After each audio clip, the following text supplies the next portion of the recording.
Saúdo a todos na graça e na paz, nosso Senhor e Salvador Jesus Cristo. Hoje é quinta-feira, dia de estudo bíblico, e para isso nós iremos estudar hoje o tema sobre uma das bem-aventuranças dita por Jesus. E essa bem-aventurança se encontra em Mateus, capítulo de número 5, e somente o versículo de número 8.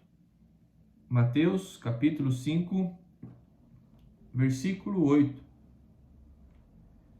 Bem-aventurados limpos de coração, porque verão a Deus. Ver a Deus, enxergar o Senhor com os próprios olhos. Isso é a motivação no final de toda a vida. Todos nós queremos enxergar Deus, ver Deus face a face. E nós precisamos entender que esse é o alvo final de nossas vidas, enxergar o Senhor. E Jesus já deixa bem claro que aqueles que são limpos de coração verão a Deus. O que isso quer dizer? Quer dizer que aqueles que reconhecem a sua carência, aqueles que choram pelos pecados, aqueles que são cheios de Deus e mansos, estes terão como recompensa um coração puro e verá ao Senhor. E nós iremos então interpretar esse texto, essa bem-aventurança, a pureza de coração, diante de três perspectivas. A primeira delas é o coração, segundo é a pureza, e terceiro é o ato de ver a Deus. E primeiramente, quando nós falamos de coração, o coração deve ser cultivado, a pureza de coração deve ser cultivada. Esse é o sentido que o texto bíblico nos mostra. Pois o coração, segundo o texto bíblico, é o centro da nossa personalidade. Segundo o texto bíblico, o coração inclui mente, emoção e vontade. Havia uma velha discussão dizendo quem depende de quem. A mente depende do coração ou o coração depende da mente? E segundo alguns estudos científicos dentro da medicina, o coração ele é um órgão independente dos demais órgãos para bombear o sangue. Ou seja, o seu movimento, a sua contração, o seu bombeamento de sangue, ele é involuntário. É claro que todo o nosso corpo depende da mente e todo o nosso corpo também depende do coração. Mas segundo alguns estudiosos, há uma relação de que o sangue bombeado chega até a nossa mente, ocorre a oxigenação e sim a gente tem clareza nos nossos pensamentos. Então, o coração é o órgão que nos dá motivação, é o órgão que nos dá o âmbito de seguirmos em frente, pois a sua contração ela é involuntária. E Jesus, quando fala sobre pureza de coração, ele está falando do nosso interior, ele está falando dos nossos pensamentos, ele está falando das nossas motivações, ele está falando das nossas emoções, desejos e vontades. O coração também remete a todas as nossas dificuldades. Olha só o que diz em Mateus 15:19. Porque do coração procedem maldesígnios, homicídios, adultérios, prostituição, furtos, falsos testemunhos e blasfêmia. Há uma linha teológica que diz que nós pecamos pelo fato do meio ambiente ser problemático.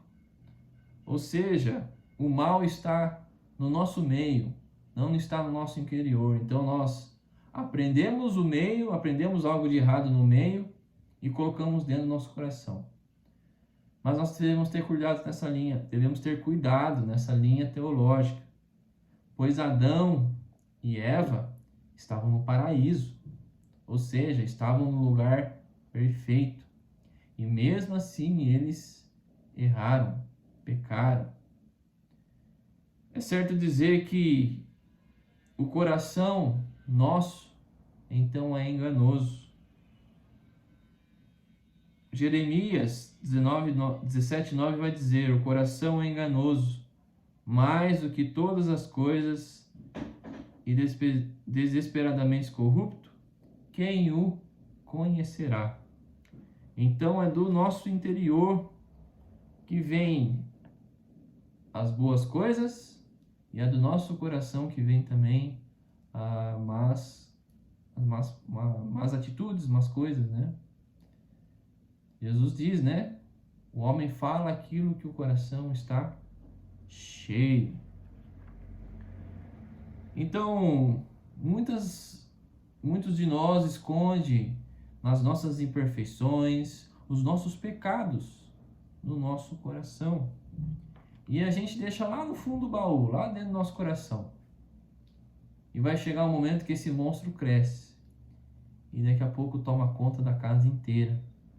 Por isso que nós precisamos de uma prática de arrependimento, uma prática de pedir perdão ao Senhor pelos nossos pecados, pois ele tem a tendência de crescer. O mal tem a tendência de crescer no nosso interior.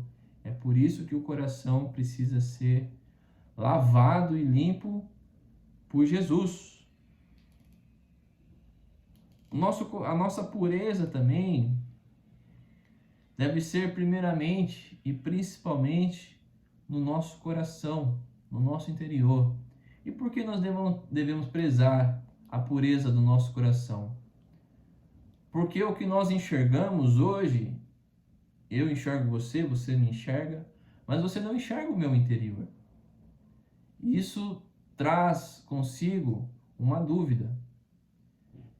Exteriormente pode ser que eu transmita uma mensagem, uma ideia daquilo que estou sentindo. O nosso exterior fala muita coisa, mas eu posso enganá-los também. Eu posso estar aqui muito bem produzido, é claro, eu preciso aparar um pouco a barba, é verdade, preciso cortar um pouquinho o cabelo, mas aparentemente estou bem, tá, pessoal?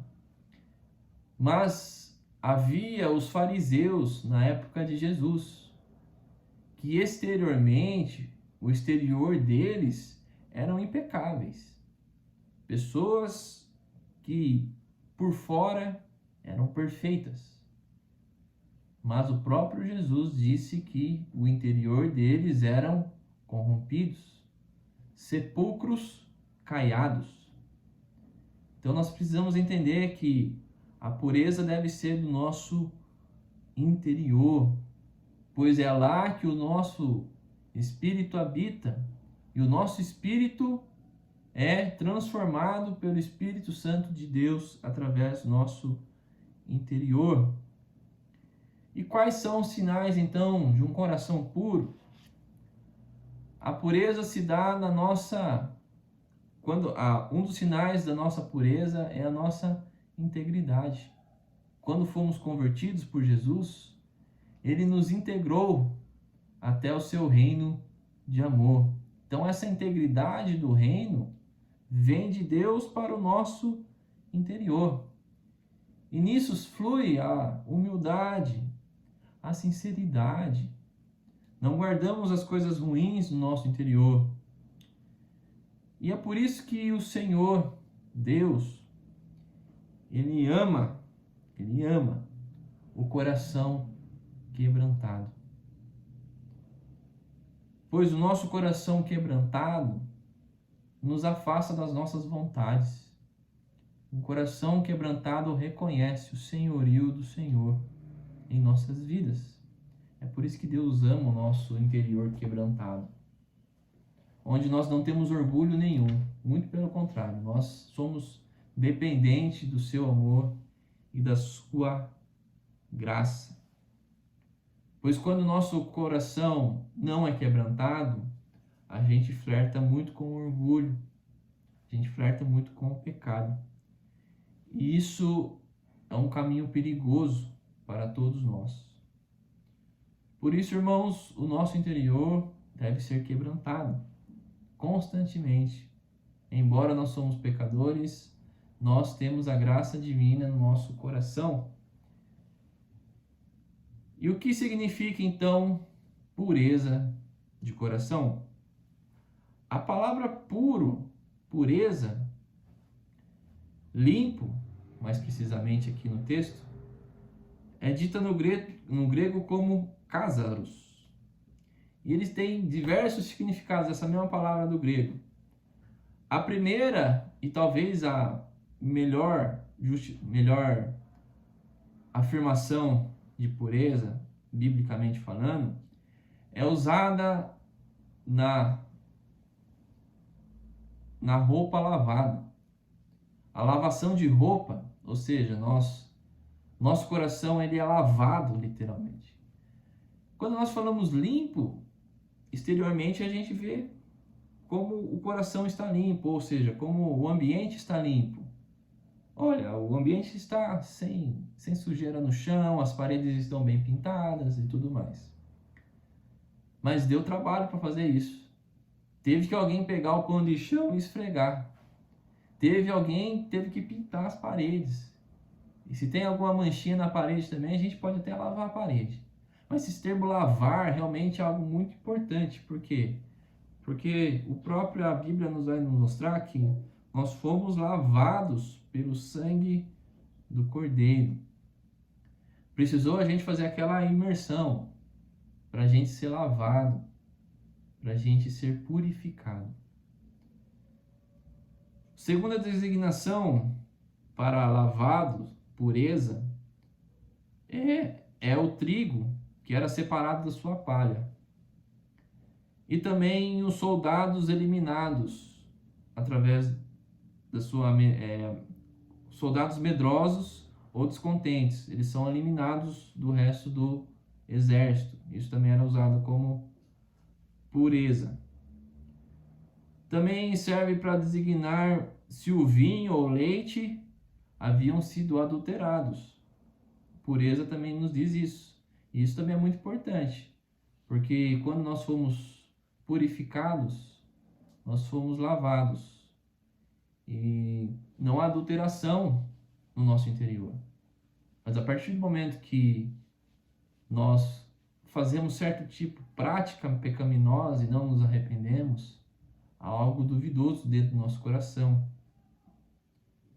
E por último, também não menos importante, pureza remete-se ao ouro puro, aquele ouro sem escória, onde ele precisa ser aquecido até certo ponto para que a pureza saia, né? Que a pureza saia e fique do outro lado o metal do puro ouro.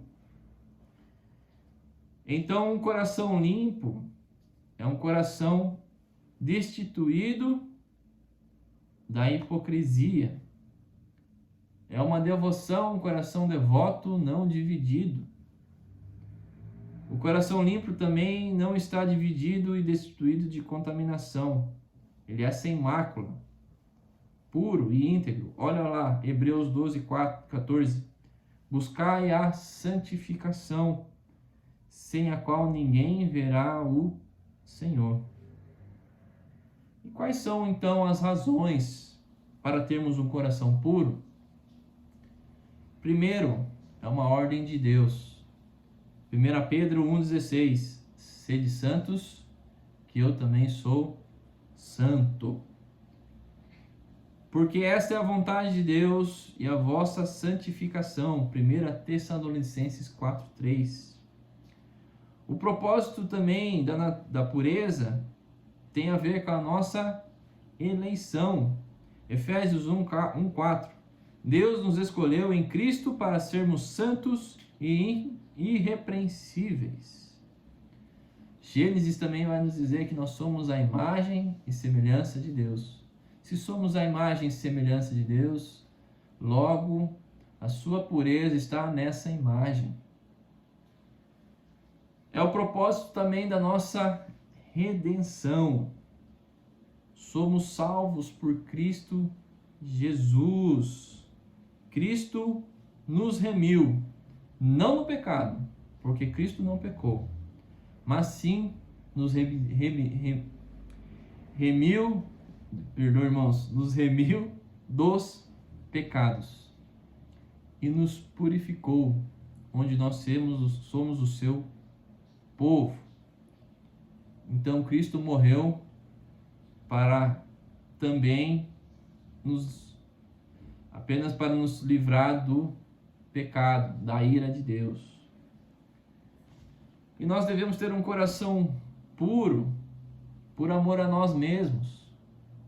A Bíblia diz para os puros, todas as coisas são puras. Todavia, para os impuros e descrentes, nada é puro. Aquilo que nós vemos como vida. Para aqueles que são puros, não há maldade, não há malícia. Mas para o impuro, há maldade. Há muita malícia nas nossas práticas. Em todas as práticas, precisamente, não é verdade? Então, por amor a nós mesmos, nós precisamos nos purificar. É claro, quem purifica é Deus, mas a busca também deve partir de nós. E um coração impuro contamina tudo que nós fazemos. É isso que eu acabei de dizer. Daquele que é impuro, não vê pureza em nada. Ou seja, tudo que ele faz está contaminado. Nós também devemos ter um coração puro por amor a Deus, porque Ele é santo. Precisamos da santidade.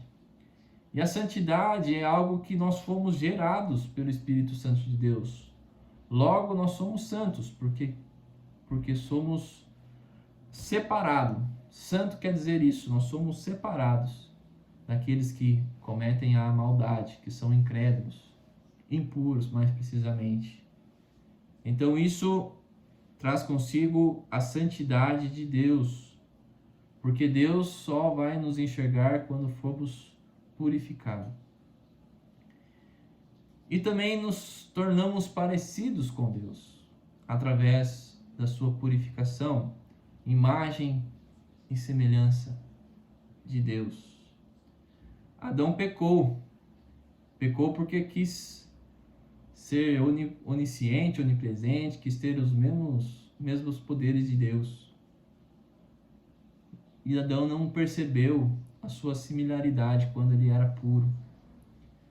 Então nós precisamos entender que somos parecidos com Deus diante da santidade. E como é que então como é que nós teremos um coração puro? Primeiramente, a palavra de Deus. Jesus disse em João 17:17: Pai, santifica-os na verdade. A tua palavra é a verdade. A palavra, então, é como a lei. A lei, ela não salva ninguém. Quem salva é Jesus. Mas a lei denuncia o nosso pecado. E quando nós entendemos que somos pecadores, aí então há o arrependimento. Então a palavra é como um espelho que mostra as nossas fraquezas, as nossas falhas, as nossas impurezas, que mostra o nosso pecado, mostra que somos pecadores. Mas também é a verdade, aquele que nos lava de toda a impureza. Então, primeiramente, a sua palavra deve ser buscada para a purificação do nosso coração. Segundo, as nossas lágrimas de arrependimento, um coração contrito. Isso para Deus é muito importante, onde as nossas lágrimas dizem quem nós somos. E é o caso de Maria Madalena, quando lavou os pés de Jesus. Ela lavou os seus pés com as suas lágrimas e com seus cabelos enxugou. Então, um coração contrito é muito importante para se ter um coração puro. E por último, a purificação vem do sangue de Cristo. Cristo é a fonte de toda a purificação. O seu sangue nos limpa de todo pecado, nos lava de todo pecado. E nós precisamos entender que a purificação vem do Espírito. Que da mesma forma o sangue nos lava, o Espírito é como fogo que tira todas as nossas impurezas. Então Cristo nos chama para um coração limpo. O Espírito Santo de Deus é comparado também à água limpa, também. E Salmo 51:10 diz: cria em mim, ó Deus, um coração puro. Então, nós também podemos ter um coração puro quando clamamos ao Senhor por um coração puro. Terminando esse estudo bíblico, irmãos, nós teremos uma recompensa, que é ver o Senhor face a face. Nós o vemos hoje, é claro, nós vemos através da fé. Nós vemos também através da sua criação. Nós vemos o Senhor na sua providência pelo pão de cada dia. E também nós vemos o Senhor na redenção, quando somos salvos. Mas terá um encontro face a face. 1 Coríntios 13, no finalzinho vai dizer que nós o vemos como espelho, mas terá um dia em que veremos como face a face. Apóstolo Paulo está falando então do amor, o amor que é perfeito. Nós iremos ver um dia o amor perfeito face a face. Pois os olhos de Deus, ou a visão que nós temos de Deus, a visão também será transcendente, transparente. Transparente porque nós enxergamos os nossos pecados. E transparente porque nós somos lavados com isso também. 1 Coríntios 2:9, porque nenhum olho viu, nenhum ouvido ouviu, e nem jamais penetrou em coração humano o que Deus tem preparado para aqueles que o amam. E isso é quando nós vemos o Senhor face a face. É uma visão transformadora. Pessoas que foram transformadas pelo Senhor estão visíveis aos nossos olhos também. Pessoas que eram pecadoras, aquele traficante de droga, que se converteu, se arrependeu e hoje trabalha em prol do reino de Deus, são vistos por todos nós. E também a alegria e o gozo eterno de vermos o Senhor face a face. Isso remete a nós um encanto, que jamais nós iremos perder esse encanto, que é enxergar Deus em todas as coisas, tanto agora quanto na eternidade, depois dessa vida. Então isso é um privilégio, vermos a Deus. E terá um momento onde nós estaremos apreciando o Senhor, vendo através da criação, através da igreja, através dos atos da igreja também. As pessoas veem Deus nisso. Vai chegar um momento em que a gente está enxergando o Senhor e de uma forma repentina nós estaremos o vendo face a face. Estamos nessa vida. Essa vida é um sopro. E pode ser um dia também que estamos na luta, na batalha, e um dia o Senhor aparecer na sua segunda vinda e virá de repente. Então a gente também entende que ver o Senhor pode ser repentino. A sua vinda pode ser repentina. Que o Senhor coloque a pureza no seu coração, irmão e irmã. Que o Senhor diga a você quais são os procedimentos para que você tenha um coração puro. Mas que Ele fale através da sua palavra. Que Ele fale através da criação. Que Ele fale através de outras pessoas. Mas não deixe de ver um exercício que todos nós precisamos ter: ver Deus em todas as coisas. Feche seus olhos, gostaria de orar com você. Senhor nosso Deus, nosso amado Pai, carecemos da sua graça, carecemos do Senhor. Nos lave o nosso coração, Pai. Limpe de todo o mal, de toda a culpa, que possamos nos arrepender diante de Ti, ó Pai, todos os dias de nossas vidas, ó Pai. Que o Seu amor nos constranja, ó Pai. Que o Seu amor, ó Pai, possa nos constranger. Que a Sua palavra também denuncie todo o pecado que nós temos, ó Pai, para que o Senhor nos lave através do sangue do Seu Filho amado Jesus. Nós gostaríamos de ver o Senhor. Enquanto não o vemos face a face, gostaríamos de ver através das atitudes da igreja, através da criação maravilhosa vinda de Ti, através do Teu Filho amado Jesus. Tudo isso nós pedimos e agradecemos no nome santo e precioso de Jesus. Amém. Irmãos e irmãs, Deus os abençoe.